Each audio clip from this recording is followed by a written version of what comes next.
Alhamdulillahirabbil alamin wa bihi nasta'inu ala umuri dunya waddin. Asyhadu an la ilaha illallah wahdahu la syarikalah wa asyhadu anna Muhammadan abduhu wa rasuluhu amma ba'du. Tepangli ibu sadaya dina Jumaah anu ayeuna. Alhamdulillah qadarullah kurang sadaya dina kaayaan sehat wal afiat insyaallah. Mugi-mugi orang senantiasa dina perlindungan anak, mugi dina kondisi sehat, dikiatkeun dina mayunan sagala rupi cocobi sareng ujian ti Allah Subhanahu wa taala. Atuh hujan anu ti tadi mugi janten rezeki ka urang sadayana, barokah sareng rahmat. Alhamdulillah ibu sadaya urang parantos ngaoskeun ayatna, mugi-mugi Allah ngalimpahan rahmat dina osaneme. Allah Subhanahu wa taala ngadawuh dina ayat 18, apa ra'aitum allata wal uzza. Ari a nate harusna naha atanapi apakah. Para'aitum eta tina ro'a harusna ningali. Maksudna merhatikeun. Jadi apa ra'aitum, apakah mereka tidak memperhatikan allata, tentang allata nyata berhala, wal uzza sareng uzza, wa manata salisatal ukhra, wa manata jeung manat as-salisa anu katilu al ukhra eta anu terhina. Ras ayat 21, alakumuz zakaru walahul unsa. Akna sami, akna istifham. Apakah lakum pikeun maraneh azakaru lalaki walahu sareng kanggo Allah al unsa istri. Tilka teh sami sareng zalika. Muannasna tilka, muzakarna zalika. Tilka itulah atanapi lamun kitu mah tilka eta teh izan teh lamun kitu mah kismatun eta teh pembagian diza anu teu saimbang anu tebih tina rasa keadilan. Ayat 23, in hiya ila asma'u samaituha. Eta in eta teh hiya eta gitu. Ila tayasanes kajaba asma'un kumpulan nami-nami samaituha anu kumaranena sorangan dibere ngaranna uzalata mana teh antum anjeun wa abaukum jeung bapa-bapa maraneh ma anzalallahu anu Allah teu nganurunkeun biha dina perihal eta min sultan dina kekawasaan iya tabi'u teu aya lain iwati tuturut atanapi anu kumaranna diturutan teh daya sanes illa zanna kajaba sangkaan unggul wa ma tahwa jeung naon-naon anu dipikahayang kumaranehna al anfus ku dirina walaqad wa atasna dan laqad sesungguhnya. Jadi walaqad dan sesungguhnya ja'ahum telah datang kepada mereka mirobihim ti pangeran mereka naun al-huda petunjuk arahan. Ayat 24, amlil insani ma tamanna Tadina ayat 18 kaluhur surah am dina penakdi kalimat am ataukah lil insani bagi manusia mata mana apa yang diinginkan. Ayat 25, falillahil akhiratu wal ula, falillahi maka kepunyaan Allah al akhiratu negeri akhirat wal ula jeung dunia. Ayat 20 genap terakhir, wa kamim malakin fis samawati fis samawati wa kam dan kam teh naros jumlah gitu. Wa kam betapa banyak mim malakin dari malaikat-malaikat fis samawati yang di langit ya. La tugni yang tidak berguna syafa'atuhum syafaat eta para malaikat syai'an sedikit pun illa mimbadi kecuali dari sesudah an ya'zana ada izin Allahu dari Allah liman yasha'u bagi siapa yang dikehendaki wa yardo dan diridhoi. Itu Ibu sadaya ayat 20 ayat 19 ini Allah Subhanahu wa taala menjelaskan tentang peristiwa di mana orang-orang kafir, orang-orang musyrikin waktu itu jadi peralihan dari agama musyrikin ke Islam itu masih beberapa belum lama lah. Jadi masih banyak orang-orang yang mempertuhankan terhadap Lata, Uzza, Manat. Maka oleh Allah Subhanahu wa taala ditegur dalam ayat ini, disindir bagi orang-orang musyrikin. Afara'aitumul Latu wal Uzza. Apakah kalian itu pantas menganggap Allata, Uzza gitu ya. Allata dan Uzza wa Manat dan Manat as-salisatul ukhra yang ketiganya Manat. Apakah pantas berhala-berhala itu disejajarkan dengan Allah? Itu petarasanan itu pantas itu, pantas tidak, tentu saja tidak pantas. Nah, orang-orang musyrikin yang masih ngagem agama majusi, agama jahiliyah itu masih menganggap terhadap Lata, Uzza, Manat sebagai Tuhan. Dijelaskan di dia apa yang dimaksud Lata. Lata itu mulanya adalah sebuah batu besar yang berwarna putih, kemudian diukir gitu. Eta si batu putih itu diukir berbentuk seorang manusia. Ternyata manusia itu dulunya adalah seorang yang soleh, gitu. Seorang yang menghibahkan dirinya untuk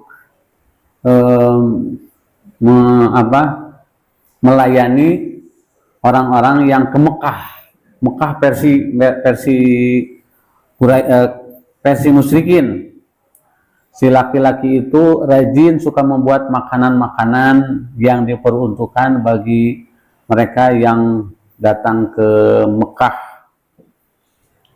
Itu waktu itu. Dan Mekah teh bun satu acana kurang dianggo umroh haji tepan kurang jahiliyah teh dianggo sesembahan dirinya teh yang sesembahan. Nah, dulunya orang lelaki itu tukang menyediakan makanan, membuat makanan yang disebut sawit. Naon sawit teh Bu? Makanan model roti gitulahnya, donat itu disediakan. Rajin si laki-laki itu. Nah, si batu yang putih itu diukir menyerupai laki-laki yang sudah meninggal dunia, yang ketika hidupnya tukang nyuguhan orang-orang yang datang ke Ka'bah waktu itu. Nah, lila-lila disembah. Lila-lila. Jadi lama-lama dijadikan Tuhan. Kenapa? Karena ketika hidup banyak orang yang ngepen gitulah namanya. Muji mereka ayana maka jadi mulyadi. Indit kemana-mana teh pada nangkepan ku awe ku ibu-ibu ini ya. Seueur pisan. Jalmi-jalmi anu tertarik ke KDM. Saibana teug maot KDM. Kehilangan masyarakat. Dipatungkeun. Di naon namanya dimonumenkeun, dipatungkeun.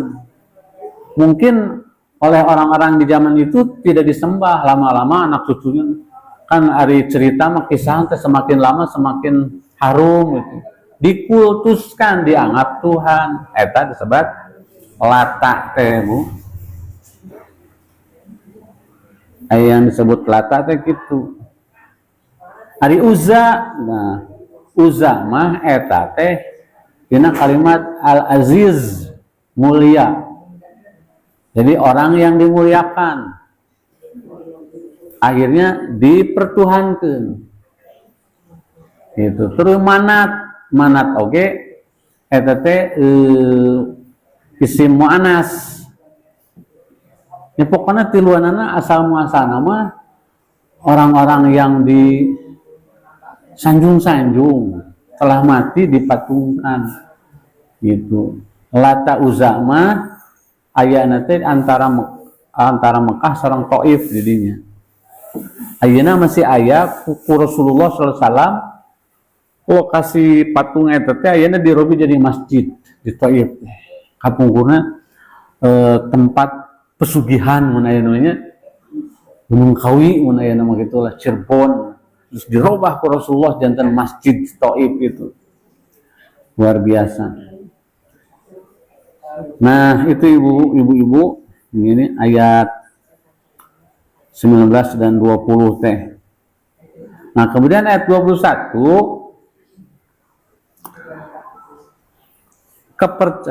anu tadi ayat kalangkung tadi. Ada sebagian orang-orang Islam yang tadinya menganut paham itu, yang mempertuhan Lata, Uzza, Mana, terus lebet Islam. Karena sudah refleks omongan anak teh. Pan urang mah demi Allah walau itu manana demi Lata Uzza Mana. Jadi refleks engko geus asup Islam maneh, tapi sok susubahan gitu. Kalau sudah kebiasaan susah dirobihna teh. Ayeuna mah teu aya kebiasaan kieu. Huri paras ya, huri paras. Ayeuna mah teu aya tos ilang. Apungkur mah huri paras sana cakolot teh. Naon teuing hartina naon pokona huri paras itu. Kan kadana alhamdulillah. Yarhamukallah, yadikumullah, wa yusli balakum kan gitu. Satacan huri paras. Angko geus asup Islam make kene kalimat-kalimat agama karuhun. Seperti itu. Nah, ada sebagian orang-orang Islam yang masih suka refleks mengucapkan itu. Ya Rasulullah, apabila terjadi hal itu, maka ucapkan la ilaha illallah wahdahu la syarikalah lahul mulku wa lahul hamdu wa yumitu wa lahu sayin qadir. Ucapkan itu sebagai pembatal kata-kata itu.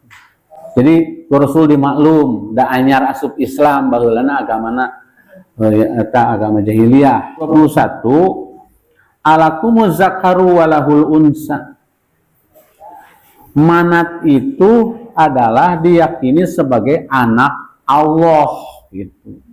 Seorang perempuan Manat teh. Makanya oleh Allah alakumuz zakaru walahul unsa. Nah pantes ari keur marane hayang anak lalaki, ari anak awe keur Allah. Keyakinan orang jahiliyah waktu itu Bu, apabila istrinya melahirkan anak perempuan merasa hina. Jadi anak perempuan teh terhina. Bahkan kan Sayyidina Umar bin Khattab mah oroknya terus dikubur. Era ku tatangga urang teh nya boga orok awewe kubur, seperti itu kejahatan keyakinan paham jahiliyah teh. Nah, keyakinan mereka sangat mendambakan anak laki-laki. Bagja lamun bojo ngalairkeun anak laki bagja luar biasa. Tapi menak awe aduh sedih berduka cita. Tapi nah ari anak perempuan keur Allah can ari marane hayang boga anak teh lalaki. Saur Allah teh tilka idzan qismatun diza. Kalau begitu itu adil itu. Saur Allah teu adil. Ngahinakeun ka Allah dina nya subhanallah ya bunyi naudzubillah min dalik. Meyakini makhluk sebagai anak Allah segala rupa. Naudzubillah min dalik. Kata Allah sendiri dina surat An-Nahl adil, berarti pemikiran mereka itu diukur ku akal oge geus teu masuk, tidak masuk akal. Mun bener-bener ngamuliakeun Allah cik atuh Allah teh berikan persepsi yang baik ya mah. Ari ka Allah. Dan marana teh yakin mempercayai ada Allah gitu kan, ada Tuhan selain Allah kan itu Bu. Mempercayai ada Tuhan selain Allah. Nah, ayat 23 Allah menyatakan in hiya ila asmaun samaituha antum wa abaakum ma anzalallahu biha min sultan. Itu tidak lain hanyalah nama-nama yang kamu dan nenek moyangmu mengada-ngadakannya. Jadi Allah tidak pernah menamakan ini Tuhan Manat, Uzza. Tidak ada. Itu mah karangan-karangan maraneh. Jeung orang tua kalian, karuhun kalian gitu. Ma anzalallahu biha min sultan, yang Allah tidak menurunkan dalil atau Allah itu tidak memberikan kuasa. Tidak memberikan keterangan. Ini penjelasan dari Allah, semata-mata keyakinan mereka itu terjadi iyat tabiuna ila zaun. Ngan sangkaan wungkul dikira-kira itu makai ukuran agama. Makanya agama itu sebagai panduan hidup, panduan ibadah, panduan keyakinan. Tidak boleh melibatkan pikiran dan hawa nafsu. Nah, tidak sedikit orang termasuk yang berilmu masih melibatkan akal pikiran dan hawa nafsu. Pertimbangan. Nah, yang menaruskan bagaimana hukumnya kalau Idul Adha, Idul Fitri pada hari Jumat, ada Jumat itu. Nah, ada rukhsah dari Rasulullah. Siapa yang ikut Idul Adha, bagi yang tidak melaksanakan Jumat boleh gitu. Boleh tidak melaksanakan sholat Jumat. Wa ana mujami'un, tapi saya akan melaksanakan Jumat. Artinya kalau orang tidak melaksanakan Jumat, ya udah dikasih rukhsah. Dina hadis barang siapa yang menerima rukhsah Allah, itu yang dicintai oleh Allah. Tapi tentu saja, nah, perbedaan anak ya, kalau selain Persis boleh tidak Jum'ahan, tapi salat duhur. Ai Persis mah kalau sholat Idul Adha pagi, kemudian tidak akan melaksanakan Jum'ahan, tidak usah melaksanakan sholat duhur. Karena sholat Jum'ah itu, orang yang sholat Jum'ah kan tidak sholat duhur. Gitu. Kecuali orang sakit. Gitu. Orang sakit tidak Jum'ahan, otomatis sholat duhur. Kalau ini tidak sholat Jum'ahan, apakah sholat duhur? Tidak ada sholat duhur. Gitu. Sebagian ulama seperti NU itu masih menganggap sholat duhur, dan juga bolehnya rukhsah itu bagi orang-orang yang waktu itu apabila melaksanakan kurban di Madinah, jadi panitia kurban teh terlebih kalau sudah sholat Idul Adha di Madinah terus deui ke bumina, terus ke Madinah deui jauh ngawaluratkeun. Oleh karena itu adanya rukhsah itu karena ada hal-hal yang memadaratkan, makanya dibolehkan tidak Jum'ah. Jadi kalau misalnya diri contoh Bu, panitia kurban salat Idul Adha berantan keur ngurus kurban dia tekeda Jum'ahan keur anu ieu mah tuh anu kurban mah adi mah moal Jum'ahan bade ngurus kurban ngarah tere beres, tapi nu bagian adi mah bade mangga gitu, mangga boleh. Jadi namanya rukhsah teh. Nabi sendiri melaksanakan Jum'ahan gitu. Nabi sendiri melakukan Jumat, tapi bagi orang yang merasa lebih mengganggu apabila melakukan Jumat, boleh tidak Jumat, hanya tidak usah sholat duhur gitu. tidak salat duhur karena sudah tidak ada salat apapun. Nah, itu beda. Kalau melibatkan akal dan pikiran yang tadi cenah eta mah naon teh mending ge urang teh salat Jumaahan we manya cenah ari salat Idul Adha kan sunat. Salat Jumaahan kan wajib, manya cenah wajib balik ke sunat. Nah, berarti itu mah melibatkan tahwal anfus, saya melibatkan perasaan dan pikiran. Itu manya anu wajib eleh kudu sunat begitu. Kan aturan agama anu tadi. Allah yang mengatur bukan pikiran manusia. Walaqad ja'ahum min rabbihim huda, padahal telah datang dari Allah petunjuk. Nah, itu petunjuk yang harus diikuti. Meskipun bertentangan dengan akal orang, agama itu harus lebih utamakan karena agama itu di atas pikiran, di atas pengetahuan manusia gitu. Nah, iya masalah orang-orang jahiliyah yang membuat-buat Tuhan sendiri, memberikan nama-nama sendiri, dianggap keramat sendiri, bisa menyelamatkan dari segala sesuatu, dianggapan sendiri. Yang mereka lakukan itu iya tabiuna ila zonna, hanya sangkaan-sangkaan semata-mata. Sampai ya petunjuk dari Allah. Namun orang usaha yang maju, maka itu tuh kam anu, seh anu, terus kaditu. Berkat yang ada dalam kuburan ini, sehubungan yang ada dalam kuburan itu dulu adalah orang soleh, seorang ulama, seorang wali. Sampaikanlah wahai syekh keinginan saya kepada Allah. Nah, itu tuh saya gitu. Aturan sorangan. Cana segala sesuatu ge cana orang teh kudu make ieu cana make gantar. Mun rek ngaju tanggal buah rek ngala buah kan urang teh ulah naik. Pake cana ieu gantar, ngaran babari tah gantar teh ieu teh cana anu di kuburan ieu teh di makam ieu teh gantarnya yang menyampaikan pelantara. Padahal kan terkadang pelantara. Itu uduni astajib lakum. Berdoalah, aku akan menjawab. Tidak usah pakai pelantara-pelantara segala macam. Nah. Ayat 24, amlil insani matamanna, atau apakah manusia akan mendapat segala yang dicita-citakannya? Tidak semua orang yang mengharapkan kebaikan dapat memperolehnya. Jadi apa yang dicita-citakan, diharapkan oleh manusia, tidak semuanya akan bisa tercapai sesuai dengan ketetapan Allah. Di hadis disebutkan manusia tidak akan memperoleh apa-apa kecuali akan mendapatkan apa yang ditetapkan oleh Allah. Nya urang teh ari gaduh rencana kahoyong, nyebunya wajar, hoyong naon, hoyong ibadah haji, umroh. Ku hoyongna ge geus kengeng pahala, kamu bari angkatna. Tapi ari hoyong kitu mah hoyong tentang keduniaan. Moal janten ibadah. Sebab itu dikaitkan sareng keakhiratan. Nah. Dalam surat An-Nisa ayat 123 yang menguatkan ayat 24 ini, laisa bi amaniyikum wala amaniyi ahlil kitab. Nah, jadi angan-angan itu pahala. Jadi kalau menyembah Lata, Uzza, Manat akan dapat pahala. Itu hanya angan-angan gitu. Oh, berhala-berhala ini akan mendatangkan barokah, hanya angan-angan.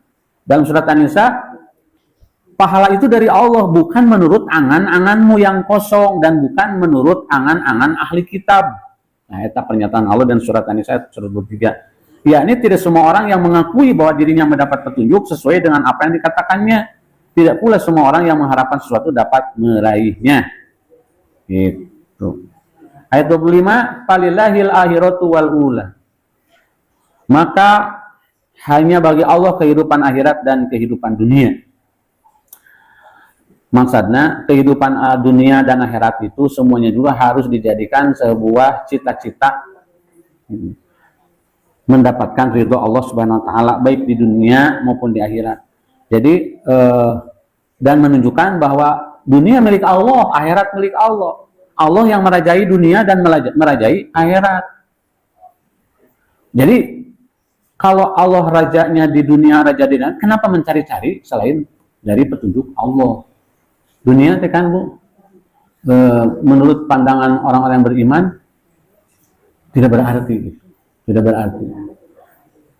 Hanya sebagai media pelantara untuk mencapai keridhaan Allah. Jadi orang memperoleh apapun rezeki tentang di dunia ini semuanya harus dijadikan sarana untuk memperoleh ridho Allah, tidak lebih dari itu. Tapi kesenangan-kesenangan dunia boleh kalian nikmati selama itu adalah halal.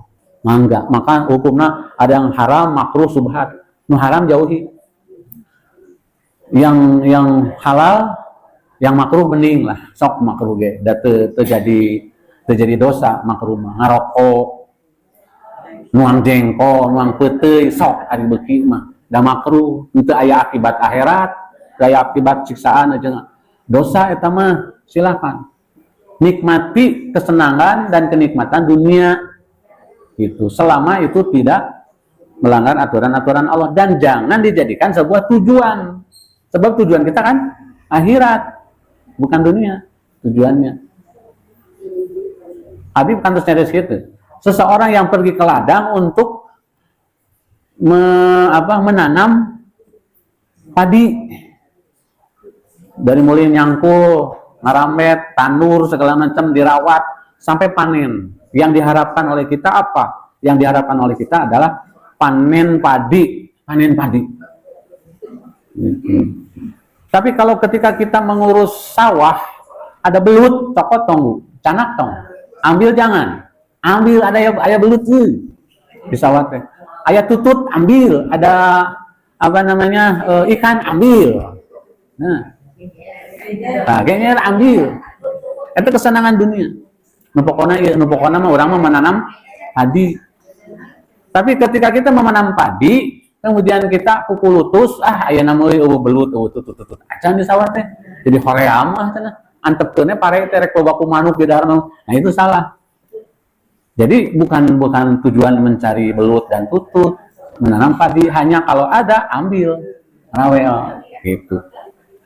Tapi kalau pergi ke sawah mencari tutut, mencari belut, mencari genjer, bakal kenging pare mual menang akhirat, ditujuan dunia. Kata Allah, barang siapa yang hamman itu cita-citana hanya dunia, maka Allah akan jadikan dia banyak problem hidupnya dan akan jadikan Allah sebagai fakir teh kurang hirupna teh.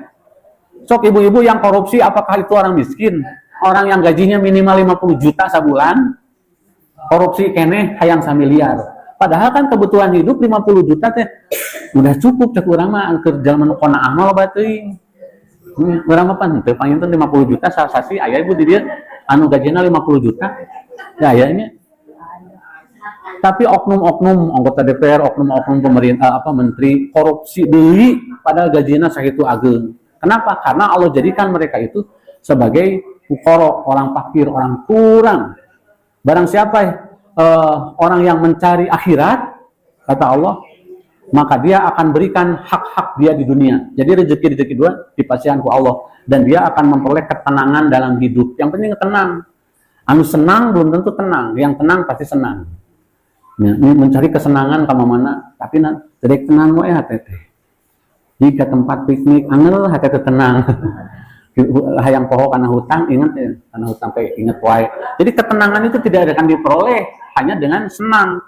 Tapi yang tenang pasti senang, tenang, tentrem. Najan teu boga duit oge tenang. Kamu berjing seueur apa? Justru yang banyak uang tidak tenang. Yang banyak uang mah tidak tenang, seueur leungit, cenah anu nginjeum, cenah anu menta, wah segala macam. Teu kudu harus tenang we. Aya nu datang rek nginjeum teu boga geus peun. Tapi nu duit, aduh, teu tenang hirupna. Itulah janji Allah. Jadi Allah akan memberikan kekayaan dalam hati bagi orang yang mencari kehidupan akhirat, hatinya tenang. Laisal ghina an kasrafil arad. Kekayaan itu bukan pertumpuk-tumpuknya harta, walakinal ghina nafsi. Tapi orang kaya sesungguhnya adalah orang yang memiliki ketenangan hati. Amin ya Allah ya rabbal alamin. Mudah-mudahan ayat 20 genap terakhir, wa kam mim malakin fis samawati la taghni syafa'atuhum syai'an. Betapa banyak para malaikat di langit yang tidak mempunyai yang tidak punya wewenang memberikan manfaat kepada mereka sedikit pun, para malaikat. Ila min ba'di ayyazanallaha lima yasha wa yarda. Kecuali bagi orang-orang yang dikehendaki Allah dan yang diridhoi Allah. Jadi syafaat itu sesuai dengan kehendak Allah. Seperti baca Al-Qur'an teh tiasa ngadatangkeun syafaat Allah, belum tentu. Kan itu aya dina kekuasaan Allah. Hanya ada potensi membaca Al-Quran akan mendatangkan syafaat dari Allah. Ada kemungkinan, tapi tidak setiap membaca Al-Quran dapat syafaat, belum tentu. Ari macana teu ikhlas gitu. Karena dunia segala macam. Di Al-Quran surat ayat kursi, mangzal ladzi yashfa'u indahu ila bi'idni. Tidak ada yang bisa memberi syafaat di sisi Allah kecuali dengan izinnya. Kebetulan nanti di akhirat yang diberikan izin Nabi Muhammad SAW diberikan izin. Dalam surat Saba juga ayat 23, wala tanfa'u syafa'atu indahu ila liman azinalah. Tidak manfaat syafaat indahu di sisinya illa liman azinalahu, kecuali orang yang diizinkan diberi syafaat oleh Allah Subhanahu wa taala. Syafaatnya naon? Pertolongan Allah. Anu kuduna manehna disiksa teu janten gitu. Dipeusian syafaat. Eta harapan urang di akhirat teh kenging syafaat ya Allah Subhanahu wa taala. Itu rupina Ibu sadayana ayat 18 sampai 26 semoga menjadi ibroh dan sekurang-kurangnya kita memperoleh rahmat Allah dari bacaan ini Ibu sadayana. Kita bunga subhanakallahumma wa bihamdika asyhadu an la ilaha illa anta astaghfiruka wa atubu ilaik. Aku lu qouli hadza wa astaghfirullah li wa lakum. Wassalamualaikum warahmatullahi wabarakatuh.